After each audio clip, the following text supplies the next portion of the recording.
I've detailed my bizarre and frankly unhealthy love-hate relationship with TVAM already. They were the opposite of quality television in many ways.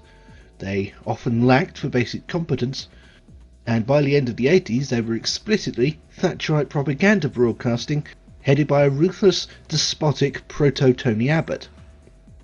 But their history is fascinating, their audio-visual identity among the most distinctive in Britain, and most importantly, they were around during my childhood. Nostalgia heals all wounds. I dare say that very audio-visual identity, or straight lines, primary colours and blinking keyboards, wouldn't have seemed half as evocative if I'd been a decade older. But I wasn't. I was a small child, an open, largely uncomprehending receptacle for whatever input was in front of me. And breakfast time was boring. So almost every morning that input was TVAM, acting as gatekeepers, starting each and every day of my kiddywinkdom until December the 31st, 1992. Thank you and goodbye.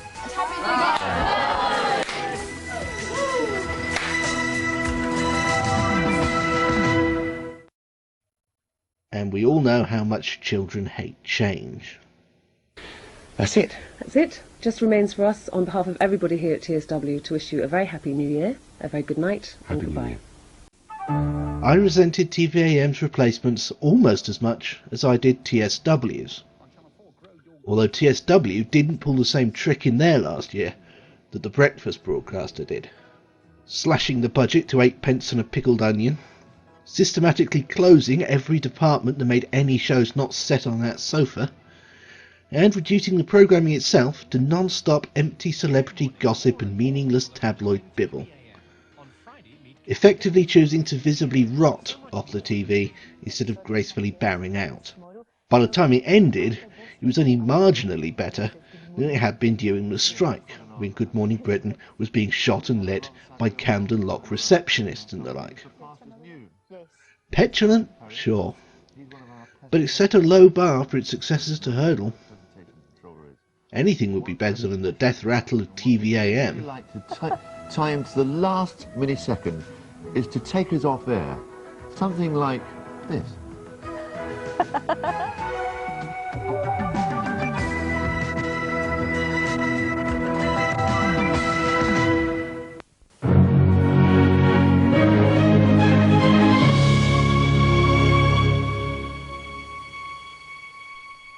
Bruce Gyngell had thought the 1991 franchise round would be a formality.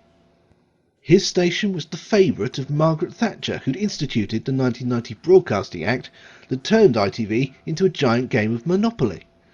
A game Gyngell was determined to win, even without that woman. His 1991 bid outlined a bizarre vision for TVAM in the 90s as a sort of hybrid of Channel 4, Radio 4 and, TVAM. As a blueprint for successful breakfast television, it ranked marginally below hiring Bobby Davro to stand on a moor ringing a cowbell for 3.5 hours, commanding viewers to change the channel. But Gyngell didn't care. He had a vision. By the 21st century, TVAM would be the centre of a gigantic media empire. They would almost certainly own the entirety of ITV, and probably also Gyngell's Precious 9 network, and what the hell, how about CBS? Although he would have settled for NBC.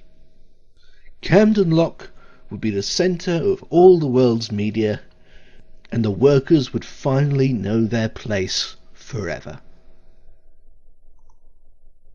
Unfortunately, Gyngell either forgot that the Broadcasting Act was inherently unfair, or that the ITV breakfast franchise was one of the most desirable of the lot, or both, because he underbid disastrously.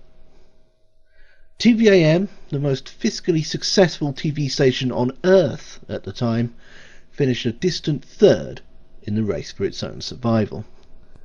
The neoliberalisation of television bit its architects right on the arse. The winner by just over £1 million, but more than 20 million over TVAM, was Sunrise Television, a consortium whose logo was absolutely nothing like that of the defeated incumbents. Sunrise boasted investors as diverse as The Guardian, Scottish Television, Disney, of all people, and LWT. The involvement of the latter provided yet another rich irony, as the face of Sunrise's bid turned out to be none other than LWT's Director of Programmes, Greg Dyke, the man who saved TVAM. Not that he had a particularly huge role in Sunrise or anything, at least not at first. Having slain the Minotaur, Sunrise ran into trouble almost immediately when Sky, in the midst of its first great boom, called foul on their name, on the grounds that Rupert Murdoch owned the copyright on the concept of the sun rising. Or if that turned out to be unprovable in a court of law, the fact that Sky News' breakfast programme was, and remains to this day, called Sunrise. Facetious? No comment. But even then, to go up against Sky's lawyers was to die, even with Disney as an investor. So Sunrise Television was renamed to the rather clunky GMTV, for Good Morning Television, which even at the age of 9.5 I thought was somewhat clumsy and counterintuitive, souring me even further on the notion of change. This was not assuaged by GMTV's initial promotional campaign at the tail end of 1992. The print version was bad enough, seen here in a nightmarish gatefold cover spread in the Radio Times. But Rockadoodle here would get absolutely no less creepy when set in motion for the briefly ubiquitous advert, shown every morning in December 1992 at the end of TVAM, between after 9 and the Egg Cups, which just felt like rubbing it in.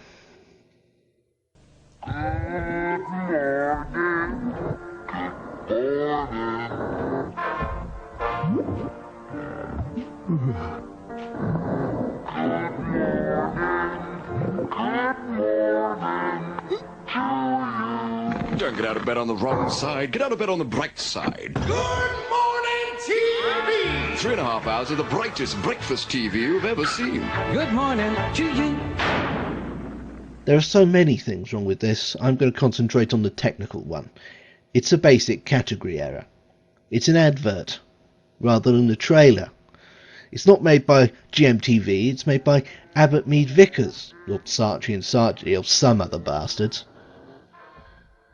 It says nothing about GMTV, doesn't show a single frame of GMTV, and has no GMTV presenters in it. Just that freaking creepy mascot from Kellogg's Crack Flakes. Good morning, TV! It is extremely 1992, however. What with its camera work and early CGI effects and tone of basic contempt for anything that isn't cool and awesome and extreme. And again, in this respect, it has absolutely nothing whatsoever in common with GMTV. It certainly doesn't make you want to watch the damn thing. It's just unpleasant and vaguely threatening. Fortunately, GMTV itself would have nothing in common with it in that respect. And there were other, sadly lesser spotted promos, in which the actual faces of the new service would appear, and even the actual sets on occasion. Replacing Mike Morris was another mustachioed Michael, Wilson, from Sky Sports, apparently a cult figure. Replacing Lorraine Kelly would be ITN's Fiona Armstrong. GMTV had apparently floated the likes of Des Lynam, then on the brink of BBC Sport omnipotence, but they were bluffing. As Sunrise, they'd spent over 30 million quid just to get here, and lest we forget, that was an annual fee. A relative unknown from satellite television, then a relatively little watch luxury, paired with that lady from the lunchtime news, was pretty much all they could afford. Oh, and Lorraine Kelly, who they made sure to snatch up just as soon as they possibly could. New Year's Day 1993 was a Friday, and therefore risked being something of a false start for GMTV, especially as a massive launch party at 6 AM would inevitably have been wasted on an audience of toddlers, either actual toddlers or people who were that drunk. So instead they opened with a muted hello from the regular Friday presenters, Eamonn Holmes and Ann Davies, 5 minutes worth of Lorraine Kelly and Dr. Philip boyish good looks burbling about hangover cures, and then they just hurled cartoons at the screen until total exhaustive collapse. The real launch was put off until the following Monday, when the new formula was given its first genuine run out.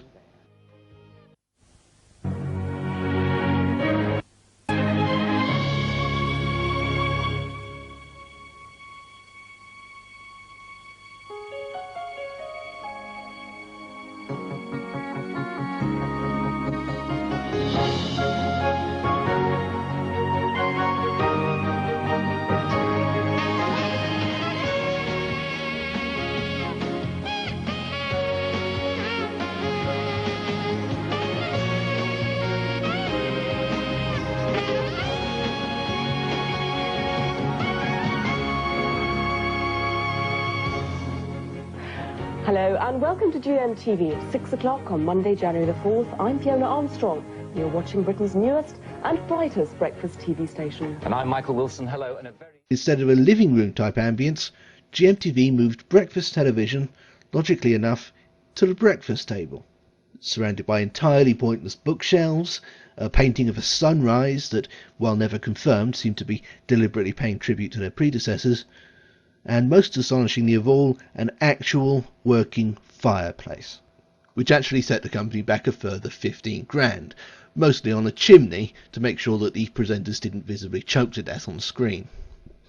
The programming itself consisted of 3 hours and 25 minutes very carefully divided up and individually aimed at different demographics. From 6 to 7 the intended audience was hairy lorry-driving bloke creatures. From 7 to just before 9, Mum and the kids, in between inverted commas scrawled in blood. Finally, from 8:50 to quitting time, the focus was on the traditional premenopausal housewife, with Lorraine Kelly and Dr. Handsome. All of this was heralded by a glossy new ident and opening sequence that was obviously much more expensive and high-tech than the old-school Good Morning Britain titles, which, over the course of 9 years and about 8 different formats, had never been changed. The bland-as-you-like combination of strings and sax wasn't a patch on Jeff Wayne's admittedly dated but unmistakable echo-dredged electronica, and the final form-up of the logo out of market stalls didn't quite work, but other than that, it was quite impressive. Ratings started at a healthy couple of million.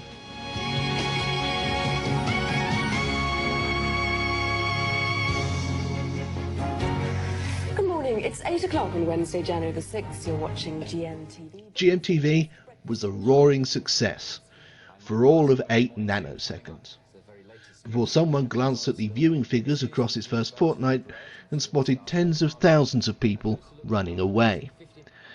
By the end of January, they were back level with the BBC, which was worse than it sounds, because the BBC had long since given up competing altogether and just handed that 3-hour slot over to bread and butter rolling news. Kirsty and me, the time is now 8 o'clock. You're watching the BBC Breakfast News. The headlines this morning, Tuesday the 20th of February. There are new hopes this morning of a breakthrough in the ambulance dispute. Of course, both were being slaughtered by, of all people, Channel 4, whose Big Breakfast had come out of nowhere towards the end of 1992 to become a bona fide phenomenon, but that's neither here nor there. Suddenly, history was repeating itself. GMTV's ratings might not quite have reached TVAM's disastrous lows. At one point their viewing figures were flirting with technically zero. But they were quite low enough, thank you. And financially they were doing it precisely as badly, if not worse, considering that GMTV actually ran adverts. Over the course of their first 4 weeks, almost 15% of GMTV's audience had got bored and left, mostly to watch the Big Breakfast. At that rate, within a few months they really would be reaching TVAM levels of unwatchedness. GMTV's shareholders had a collective nervous breakdown. Mark Lawson dubbed them Grinning Morons TV because he's intellectual and witty. And just as with TVAM, the first on-screen change came after just a month, as Eamonn Holmes took over the Monday-Thursday shift and Michael Wilson was shut inside an iron ball and fired at the sun, or something. It didn't help much. The problem wasn't the faces, it was the content, or lack thereof. TVAM's programming in its last year might have been a middle-class 1992 equivalent of Heat magazine given flesh, but it was better than nothing, which is all GMTV could come up with. Meanwhile, Bruce Gyngell laughed himself hoarse. The one thing it did have over TVAM was its children's programming, which from the outset dominated Saturdays completely. Admittedly, Simon Parkin was a poor substitute for Timmy Mallett, likeable though he is, but that didn't matter because GMTV had a trump card, the fact that 20% of them was owned by Disney. Disney had become increasingly scarce in TVAMs last year, partly out of peak, partly because they were expensive. GMTV, on the other hand, had the entire Disney afternoon to shove across weekends and summer holidays. Chippendale Rescue Rangers, DuckTales, Goof Troop, Gargoyles, Darkwing Duck. This, at least, was solid. Oh, and there were studio links with humans and things as well. And so, inevitably, like a company trapped under the wheels of history, GMTV turned to Greg Dyke, at almost exactly the same point that TVAM had. Shortly after that, Fiona Armstrong left, mostly of her own accord. She'd never seemed comfortable with either the informal format or the increased publicity of breakfast television, and eventually went back to her natural habitat of the news. Her replacement, inevitably, was Lorraine Kelly. And with that, the stage was set for Greg Dyke's revamp of GMTV, along the exact same lines as his revamp of TVAM. The rather staid breakfast table dominated set was refurbished, the table was taken away, the fire put out, and in came an eerily familiar arrangement of sofas and pot plants. A black Steve Wright named Mr. Motivator was hired to act as a sort of vaguely homoerotic Mad Lizzie simulacrum. They even brought back the summer road shows, which had saved TVAM so much cash back in the day. It was unoriginal, but no one cared, especially when the ratings went up by nearly 30% over the Easter holidays. That was a start, but not enough. Ratings-wise, a lot of the damage had already been done by the disastrous first months. GMTV's reputation was on the floor. Those 4 letters had become an easy DIY punchline for boring comedians up and down the country. It was almost embarrassing to be caught watching it, like the breakfast equivalent of Cinemax. And there was still that insane contract with the ITC under which they were labouring. On top of the £32 million fee for existing, this contract stipulated that GMTV include regular regional opt-outs, which they hadn't really bothered themselves about over much, and a decent quota of news. Technically, in terms of hours, they had actually fulfilled that last one, but their news coverage wasn't in any great danger of winning any awards either. Like TVAM, they had their own news-gathering operation instead of using ITN. Like TVAM, it suffered from the lack of money. And like TVAM, its quality left the regulators distinctly unimpressed. So imagine, if you will, their reaction when Dyke & Company came to them cap in hand and said, "Please sir, may we have less?" What? What? What? Not just less news coverage, mind, but fewer regulations and stipulations altogether, and a drastic reduction in the overall fee, ironically closer to Gyngell's original bid of $14 million, which at the time had been completely obliterated. The ITC weren't interested. GMTV's second suggestion was even less popular. Other ITV companies could temporarily subsidise GMTV's running costs, just till it gets back on its feet, you understand. That basically made them into the black sheep of the entire network. There was one chance left. The ITC were planning a sort of end-of-term report on all the ITV franchises for early 1994. GMTV may not have managed to wheedle any special treatment out of them, but they did succeed in finding out what their main objections were. Now they had 6 months to make them null and void. You want regional opt-outs? You've got regional opt-outs. Don't like our news? Well, what if we clear out the entire first hour of the schedule and hand it over to Reuters?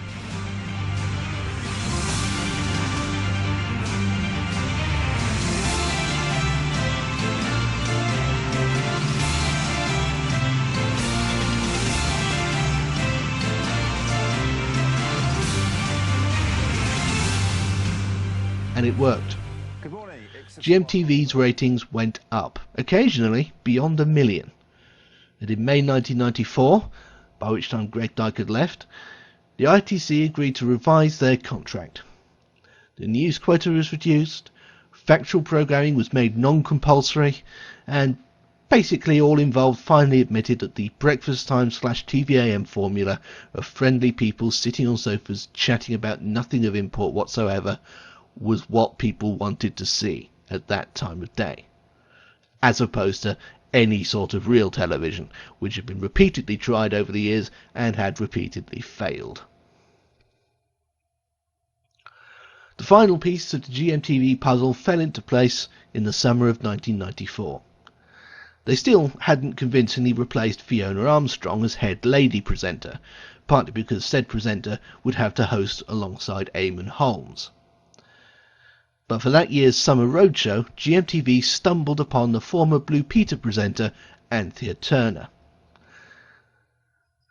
They tried her out on the sofa, and wouldn't you know it, Turner's inherent talent as a terrifying publicity magnet gave GMTV its own direction for the first time.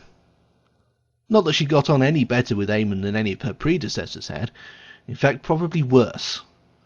But in her case that translated into an advantage for GMTV, because the one word you could never use to describe Anthea Turner is passive. According to Pat Allen, who lives in Boston in Lincolnshire today, she says, I was watching Anthea this morning and her hair isn't looking as tidy as it normally does. Has she combed it this morning? It looks a mess. Oh, don't worry, Pat. There you are. That's it, all sorted out now. It's fine now, fine. It's like having a Dulux dog beside you. It really is. It all falls back into place. Right, what's next?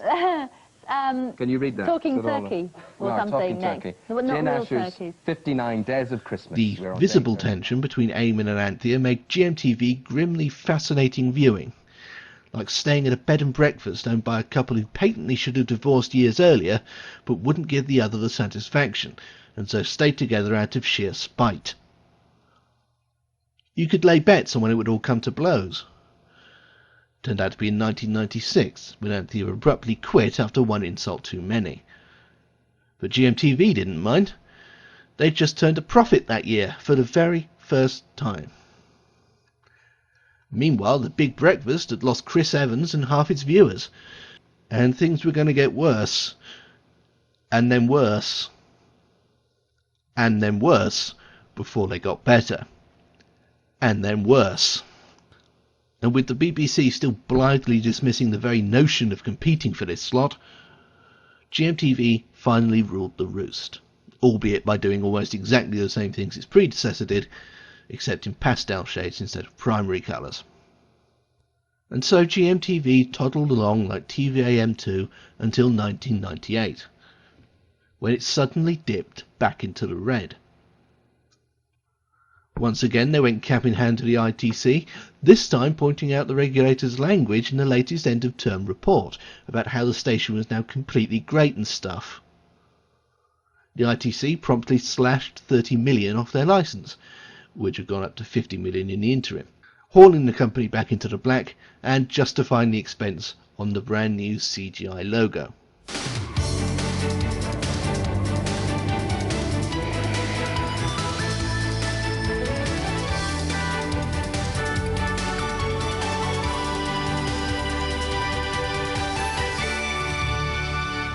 Good morning.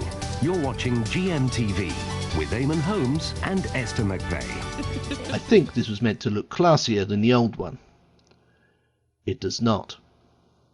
Minor panic over, almost nothing changed for GMTV for another decade. The logo got even gaudier and lost the serifs. Blondes came and went on the sofa, and the station became less and less like a station and more like just a programme on ITV, as ITV itself slowly osmosed into a single company. ITV plc. By the turn of the decade, GMTV was something of an anachronism in terms of its corporate structure. With every other franchise in England now united under ITV1, it made increasingly little sense, as far as ITV plc were concerned, to have a completely different station running for 3.5 hours at the start of every day, even if it did rarely come across on screen as anything other than a single show. GMTV never had a title for its equivalent of Good Morning Britain. Eventually the name GMTV Today was vaguely attached to most of the post-news hour proceedings, but it was rarely, if ever, spoken aloud. Only Lorraine Kelly's programme was distinct, and even that was functionally identical to everything else. It added to the impersonal, slightly detached feel I always got from GMTV. Here's your breakfast TV, let's get on with it, it's not like this is special anymore. In 2009, by which time it had outlived its predecessor by 7 years, it got a makeover.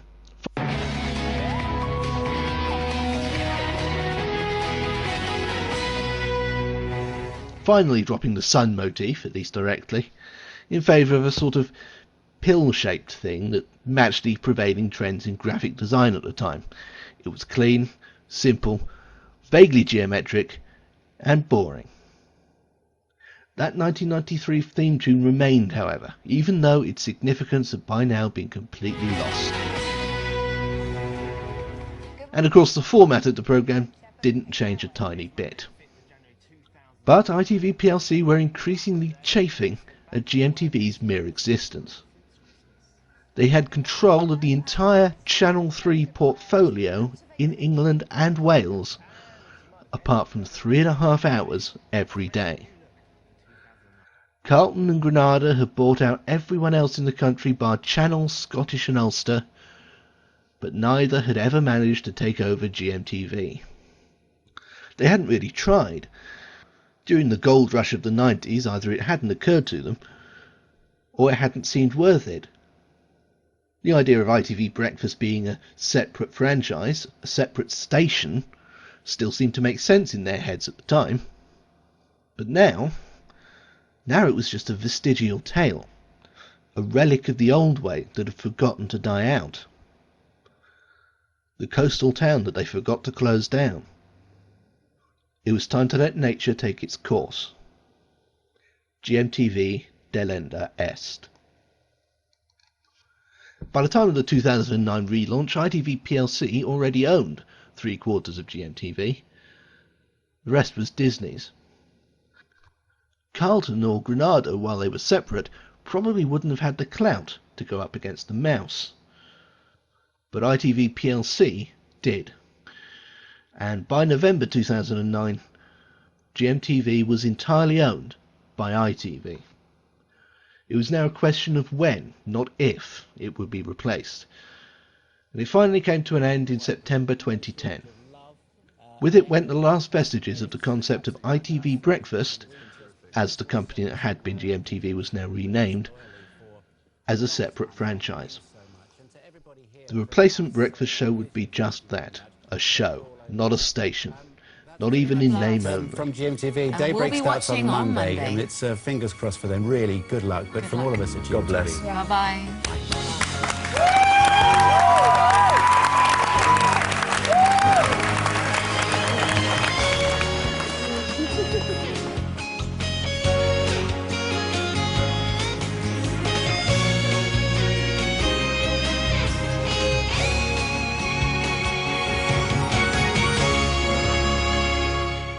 It was called Daybreak. It was hosted by the former nationwide pairing of Adrian Chiles, who I've always liked for being basically just some bloke, and the insultingly gorgeous Christine Bleakley. It was, as you'll recall, a hideous failure that was watched by approximately 8 people. But in all honesty, it wasn't that bad.